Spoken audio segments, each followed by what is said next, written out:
7.000 sekian desa wisata, kemudian terjaring itu ya yang daftar itu, kemudian terjaring menjadi 500. Kita masuk 500 besar pada waktu itu. Kemudian diseleksi lagi menjadi 300 besar, kita juga masuk. Kemudian diseleksi menjadi 100 besar, kita masih masuk juga. Dan pada akhirnya puncaknya pada 50 besar, alhamdulillah Cikolet bisa masuk dalam ajang Anugerah DWI tahun 2021. Kita ada sekitar 5 tradisi budaya di Desa Cikolelet. Juga ada sekitar 5 kesenian tradisional di Desa Cikolelet. Kemudian kita juga mempunyai pesona alam yang luar biasa. Kita mempunyai 2 air terjun, ada 1 puncak ketinggian, kemudian kita ada zona untuk motor-motor cross juga. Kemudian yang tidak kalah pentingnya adalah daya tarik wisata Cikolet adalah ekonomi kreatif. Ada sekitar 7 ekonomi kreatif. Ada pengrajin emping, ada budidaya ikan air tawar, kemudian ada budidaya jamur tiram, ada penyulingan minyak sereh wangi, juga ada kopi lokal. Nah, namanya Cikopi, Cikolet Kopi. Mengembangkan glamping di sana, glamping dan sarana-sarana outbound di desa wisata Cikolelet. Ada satu kawasan yang cukup bagus untuk bisa dikembangkan. Alhamdulillah sekarang sudah mulai pembangunannya. Mudah-mudahan ini akan lebih meningkatkan lagi destinasi di desa wisata Cikolelet. Kita mempunyai konsep Cikolet ini satu RW menjadi satu destinasi. Cikolet ada 11 RW.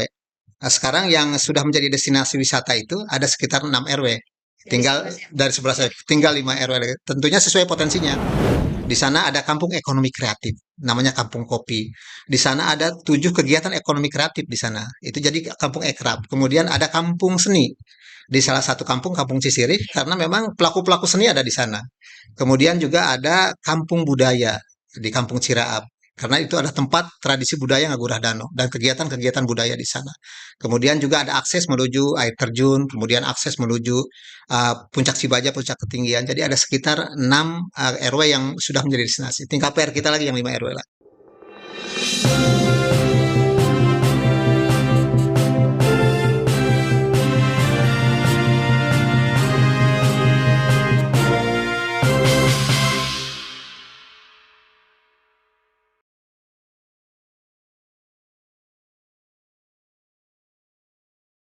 Assalamualaikum warahmatullahi wabarakatuh.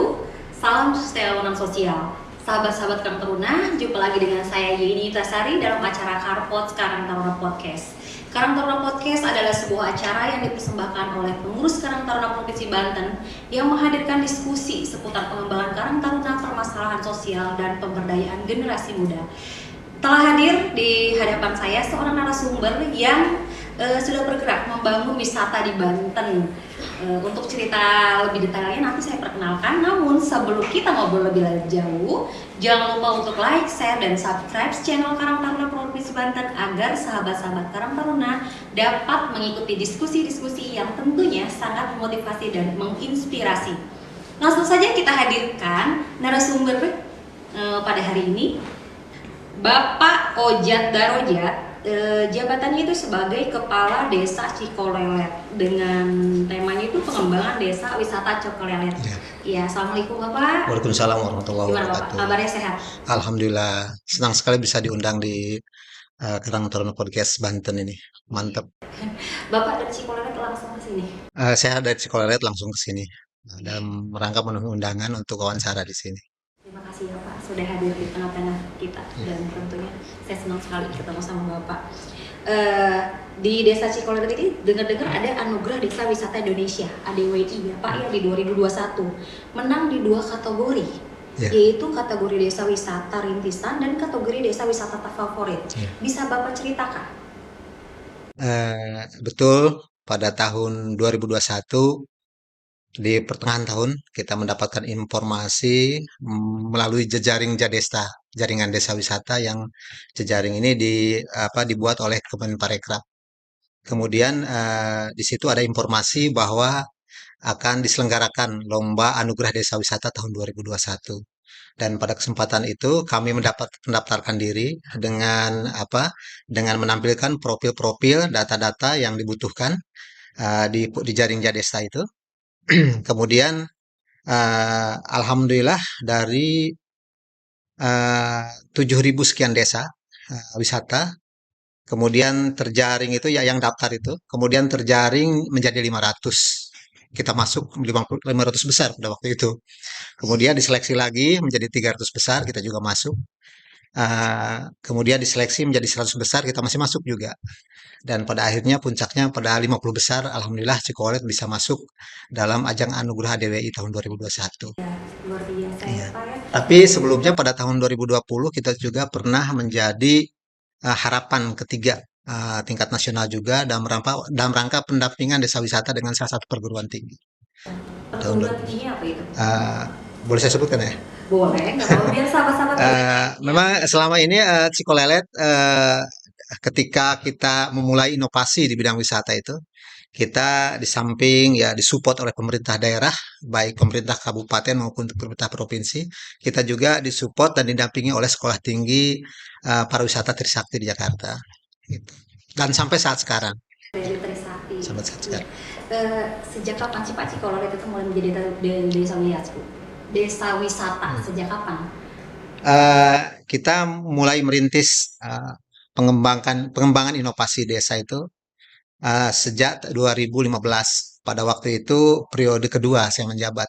Dan setelah Undang-Undang Desa disahkan, kemudian ada bantuan pemerintah yang berupa dana desa yang digelontorkan. Artinya kita diberi kesempatan oleh pemerintah pusat bahwa desa ini sudah menjadi bagian daripada pemerintah yang di bawah, kemudian mempunyai inovasi, mempunyai otonomi yang memang sesuai dengan akar dan adat tradisi budaya setempat.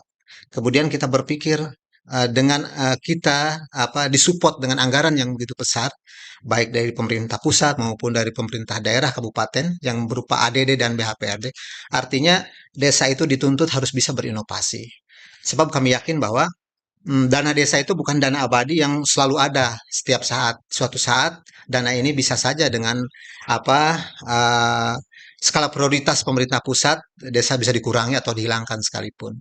Jadi kami harus bersiap-siap dengan adanya dana desa yang begitu besar, kemudian ada inovasi yang luas di desa, akhirnya kami mengembangkan inovasi desa yaitu di bidang wisata.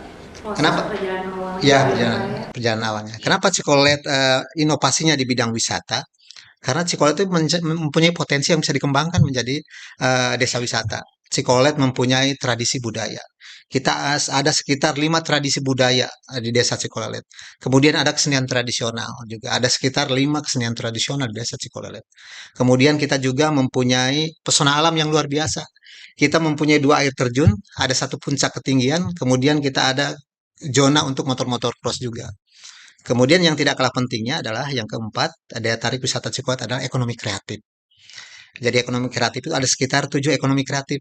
Ada pengrajin emping, ada budidaya ikan air tawar, kemudian ada budidaya jamur tiram, ada penyulingan minyak sereh-wangi, juga ada kopi lokal. Nah, namanya Cikopi, Cikolet Kopi.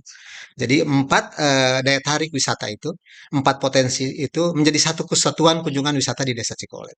Dan yang tidak kalah pentingnya, Cikolet masuk dalam kawasan zona wisata Anyer, Cinangka. Itu yang kami memulai untuk merintis desa wisata. Dan alhamdulillah sampai sekarang, ya mudah-mudahan kami kemarin itu desa wisata rintisan. Harapannya di tahun ini kita bisa mengembangkan menjadi desa wisata berkembang. Karena tadi itu setelah kita menjadi 40 besar desa wisata tingkat nasional, kita dituntut untuk berinovasi. Sebab orang sekarang mulai penasaran, Pak. Mulai penasaran untuk datang di Desa Cikolelet. Kalau kalau kalau Ibu Yeni lihat di YouTube Desa Wisata Cikolelet itu tertinggi. Ratingnya itu selalu tagnya kan tertinggi karena memang kemarin tuh waktu juara terfavorit kita memang suaranya terbanyak gitu, sekitar 7.000 like pada waktu itu dan yang view-nya sekitar 100 ribuan gitu. Untuk jarak Ya. tempuh sendiri tuh Pak Kades dari kita di Kota Serang nih ya, khusus di Kota Serang untuk ke sana tuh perlu memakan waktu berapa jam? Jarak antara kabupaten Transportasi di ya, sana lancar? lancar. Lancar. Jarak Kabupaten Serang dengan Desa Cikolelet itu sekitar 42 km. Bisa ditempuh dengan perjalanan 1,5 jam. Ya. Kemudian dari jalan utama, jalan nasional itu masuk ke atas itu ke Desa Cikolelet sekitar 6 km. Jadi 1,5 jam lah bisa ditempuh.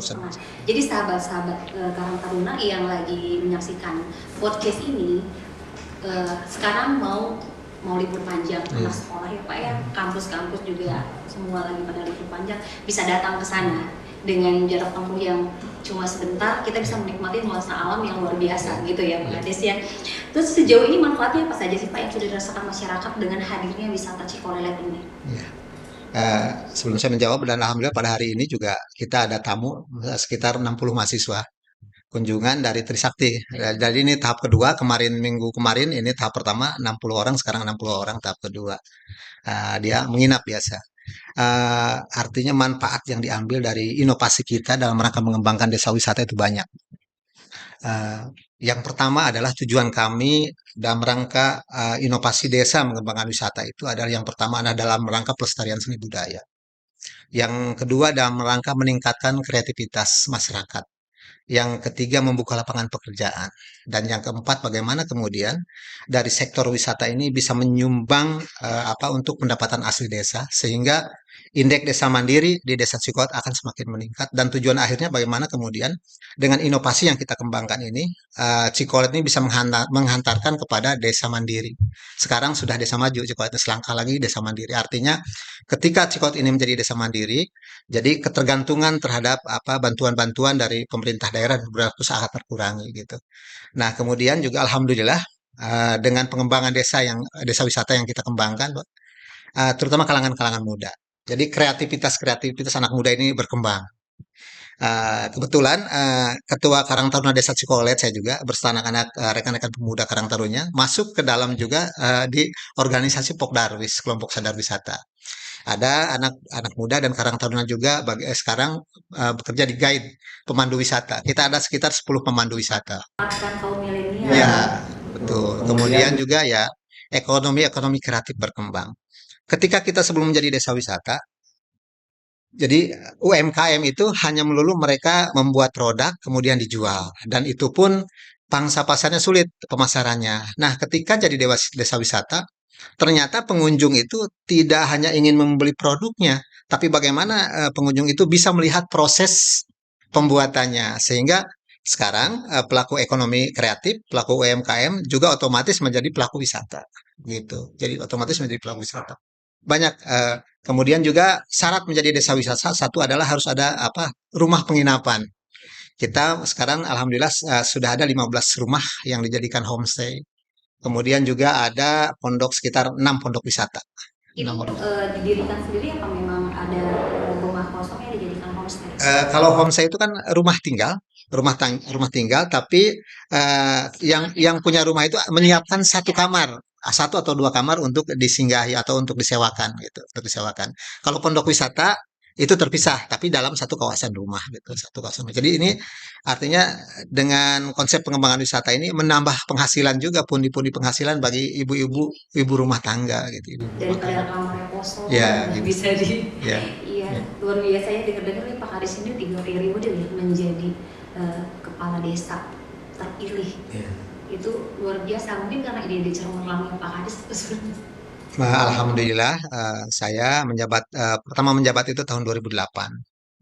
2008, kemudian terpilih lagi, pemilihan lagi di 2014. Di 2014, dan kemudian kemarin terakhir di periode ketiga itu di akhir tahun di 2021. Jadi 3 periode betul. Mudah-mudahan insya Allah nanti sampai 2027 berakhir. Dan saya ingin menargetkan bahwa di saat berakhirnya masa jabatan saya bisa menghantarkan desa saya menjadi desa mandiri. Mau nanya nih Pak Kadis tentang pertanyaan untuk perhatian pemerintah Ya, terhadap wisata Cikolet ini seperti apa? gitu. Baik. Disampaikan saja. Iya. eh, Perhatian pemerintah cukup luar biasa. Perhatian pemerintah cukup luar biasa. Terutama awal kita mengembangkan desa wisata itu support dari pemerintah daerah. Dalam hal ini ada Disporapar ya. Disporapar, Disputbar provinsi dan kabupaten cukup mensupport. Ada beberapa aksesibilitas jalan yang bisa dibangun. Sebelum Cikolet menjadi desa wisata pada tahun 2015, itu jalan kabupaten itu masih belum terbangun dengan baik gitu. Tapi ketika mengembangkan desa wisata ada perhatian khusus dari pemerintah daerah. Alhamdulillah sekarang kita akses jalan dari jalan nasional menuju jalan desa, jalan kabupaten sekarang sudah terbangun. Kemudian aksesibilitas lain juga alhamdulillah disupport. Kemudian peningkatan kualitas sumber daya manusianya juga dibantu oleh pemerintah daerah dan pemerintah pusat. Ada beberapa kegiatan-kegiatan pelatihan dan bantuan-bantuan modal usaha alhamdulillah dalam hal ini. Dan tidak kalah pentingnya yang tadi disampaikan, Cikolet pada tahun 2021 mendapatkan 2 trofi anugerah desa wisata. Yang pertama kita mendapatkan 6 terbaik desa rintisan, juara kelima desa rintisan terbaik. Yang kedua adalah juara terfavorit. Sampai menghantarkan si Kuat ini menjadi juara terfavorit karena ini kan juara terfavorit ini apa yang paling bergengsi karena langsung diserahkan oleh pementeri pada waktu itu. Ini ada atas berkat apa dukungan dari pemerintah daerah karena ini kan apa butuh himbauan-himbauan sehingga kemudian si Colette mendapatkan pada 70.000 like ya pada itu. Kemudian view-nya ada sekitar 100.000. Itu berkat saya kontak juga dengan Pak Andika pada waktu itu. Saya bilang, Pak tolong dihimbau ke masyarakat Banten agar kemudian kita menjadi juara terfavorit.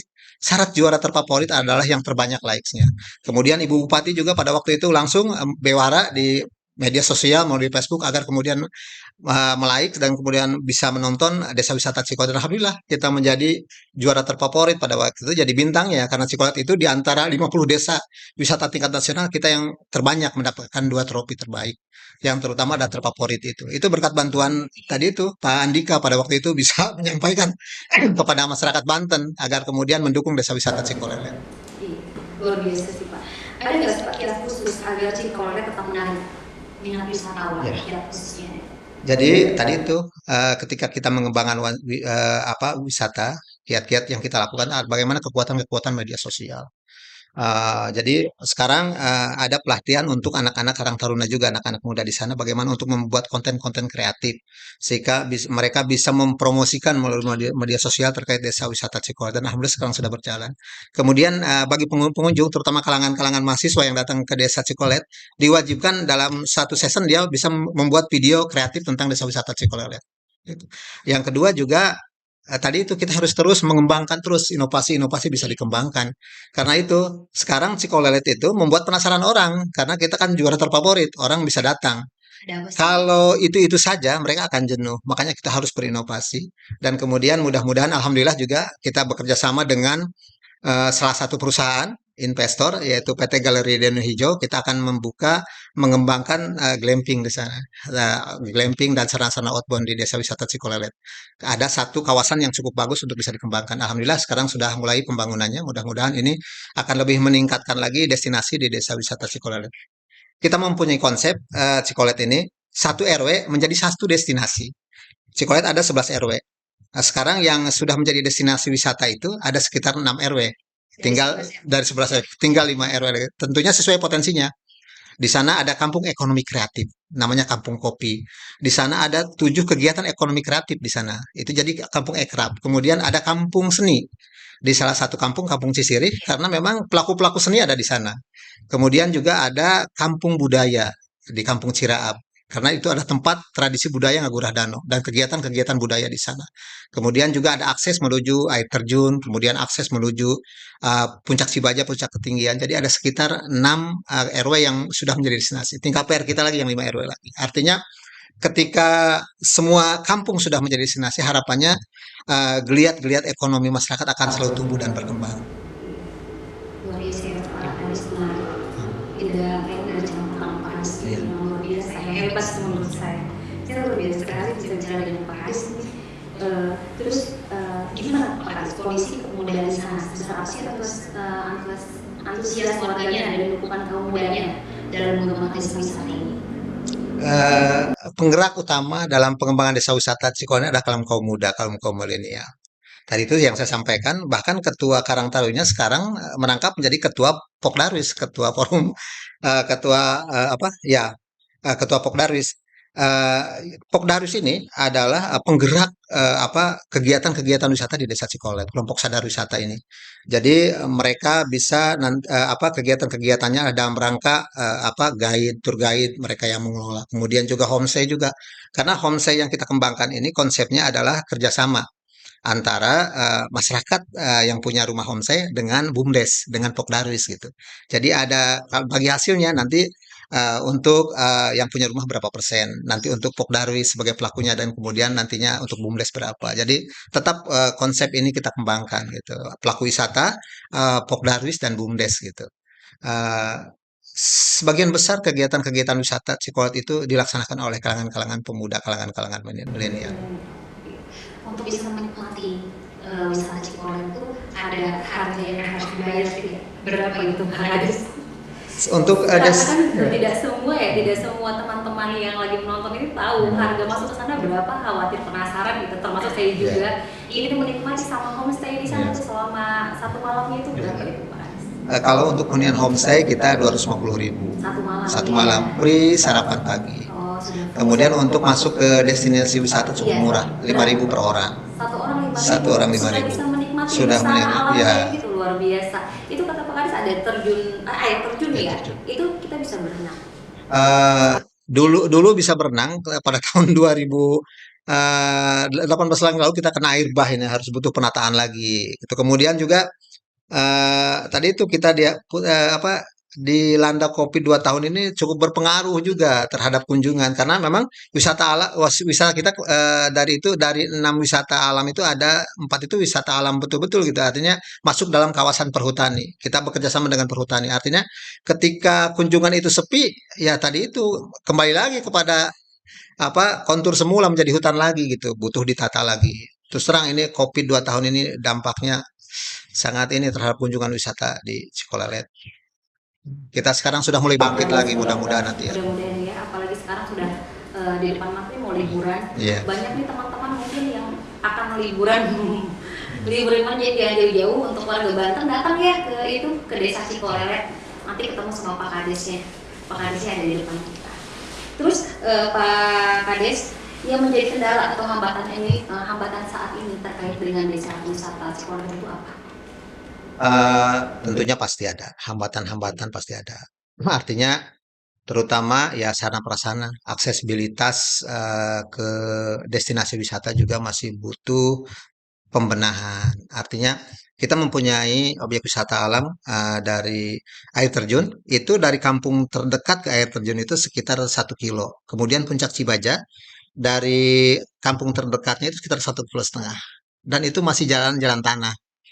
Jadi orang akan berkunjung ke sana apabila ya tadi itu saat kemarau bisa, tapi kalau tidak ada hujan mereka harus bersusah payah ke sana, datang ke sana. Tapi alhamdulillah ini bantuan dari pemerintah provinsi, eh, di tahun kemarin ini sudah nih terbangun 600 meter pedestrian jalan paving block. Kemudian hari ini di tahun ini juga kita akan masuk lagi 400 meter. Mudah-mudahan untuk Cibaja ini untuk tahun depan sudah selesai jalan akses ke sana. Kemudian penerangan jalan umum.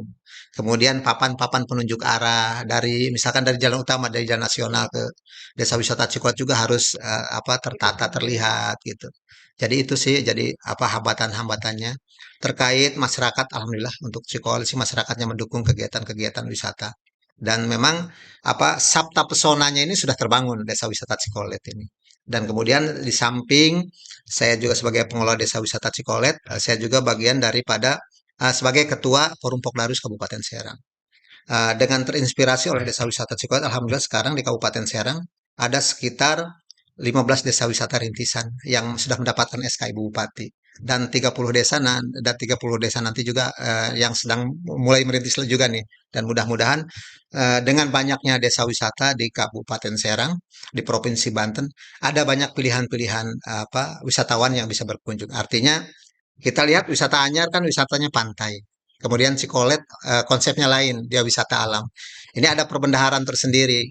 Dan ada nanti kita bisa bekerja sama juga mungkin dengan komunitas-komunitas wisata termasuk PHRI juga, bagaimana kemudian tamu-tamu hotel yang datang ke hotelnya itu bisa juga diarahkan nanti ke atas ke desa wisata Cikolet atau desa wisata lainnya di Kecamatan Sirang. Iya, Pak Kadis, ya luar biasa. Tapi semoga dengan Pak Kadis hadir di podcast kami, hambatan-hambatan itu bisa terselesaikan. Mudah-mudahan. Apa harapan Pak Kadis terhadap pemerintah, swasta, serta pihak lain tentang desa Cikolet?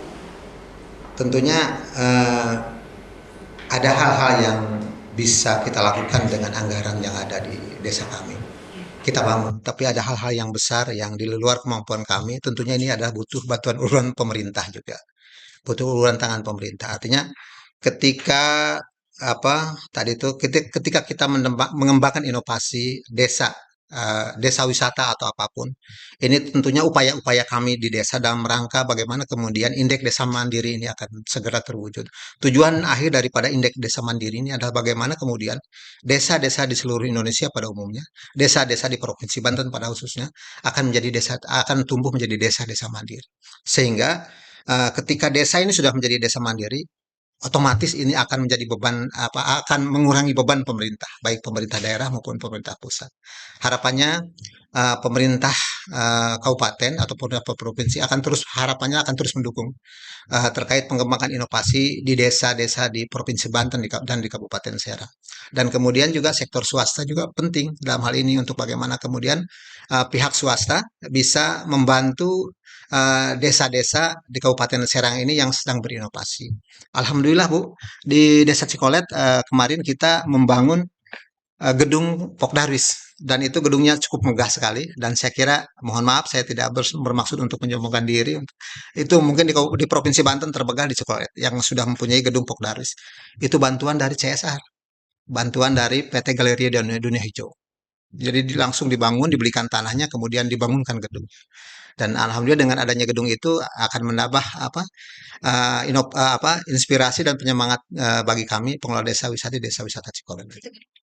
Gedung itu digunakan sebagai sekretariat bersama. Di sana gedung Pokdarwis juga, kantor Pokdarwis juga, kantor BUMDes juga, dan kemudian di sana juga kantor Pusat Informasi Pariwisata Cikolelet di gedung itu.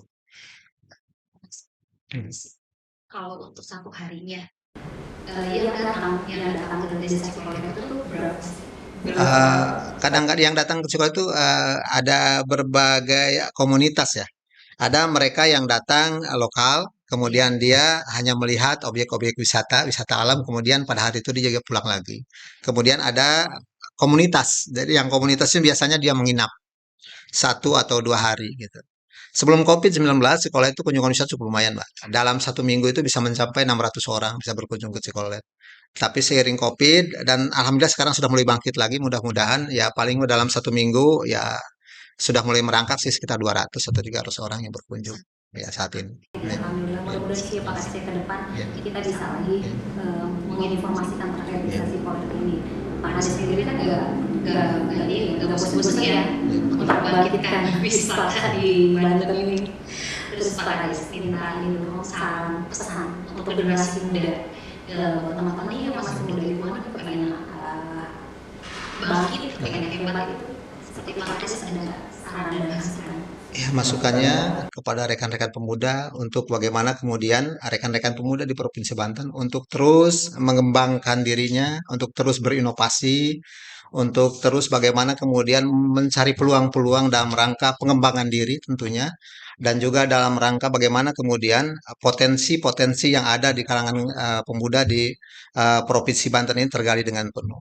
Tapi tentunya ini juga butuh dukungan para pihak juga, rekan-rekan pemuda. Medianya mereka keinginan ada, tapi sarananya dia belum ada. Nah, otomatis dalam hal ini PR daripada pemerintah daerah atau pemerintah pusat atau dalam rangka pengembangan diri melalui misalkan bagaimana kemudian rekan-rekan anak muda ini bisa dibina, bisa diarahkan dalam peningkatan kualitas sumber daya manusianya, misalkan dalam pelatihan-pelatihan dan lain-lain. Karena di Cikolet saja sekarang sudah banyak rekan-rekan pemuda yang memang mereka berwirausaha ada di pengolahan kopi. Kemudian difasilitasi oleh pemerintah provinsi kemarin diberikan pelatihan barista. Artinya ketika mereka ingin menyalurkan keinginannya ditunjang juga artinya dipegang juga oleh pemerintah daerah dalam ini dalam rangka pengembangannya. Mereka punya keinginan, kadang-kadang mereka modalnya tidak ada, sarannya tidak ada, dan itu tugas pemerintah untuk membantu kalangan-kalangan kaula muda. Dan saya yakin Karang Taruna Provinsi Banten juga tentunya bisa mengakomodir keinginan-keinginan pemuda-pemuda di Provinsi Banten. Pak Kadis, ada yang mau disampaikan terkait media sosial dari Desa Cikolet ini? Takut butuh bantuan like dari teman-teman? Ya, kita ada media sosial di Desa Cikolelet itu ada. Kalau di Instagram itu Desa Wisata Cikolelet. Kalau di Facebook ada Mang Ojat dalam kurung Desa Wisata Cikolelet. Saya di akunnya Mang Ojat di Facebook. Kemudian juga ada Cikolelet Village di di YouTube. Itu memang itu channel-channel resmi media sosial resmi di Desa Wisata Cikolelet. Jangan Bisa lupa dilihat. teman-temannya dilihat apa yang sudah disampaikan sama Pak Ojat ini. Pak Ojat mungkin itu aja. Saya juga sebenarnya masih pengen ngobrol banyak terkait dengan wisata yang di Banten ini. Cuman karena waktu juga ya, kita diputuskan karena Ya. waktu. Nanti kapan-kapan saya undang lagi ya Pak Ojat ya. Terima kasih banyak atas kehadirannya. Demikian sahabat-sahabat Karang Taruna, bincang-bincang kita kali ini dengan narasumber kita yang luar biasa, yang sudah menceritakan, yang sudah bergerak membangun wisata di Provinsi Banten ini. Semoga apa yang telah dilakukan oleh Bapak Ojat dapat memotivasi dan inspirasi kita semua. Sebelum kita akhiri, jangan lupa untuk like, share, dan subscribe channel Karang Taruna Provinsi Banten agar sahabat-sahabat dapat terus mengikuti diskusi yang tentunya sangat bermanfaat. Akhir kata, saya Yeni Tasari undur diri. Mohon maaf atas segala kekurangan. Wassalamualaikum warahmatullahi wabarakatuh. Salam Waalaikumsalam. Adieta Karya Matwa Yuda.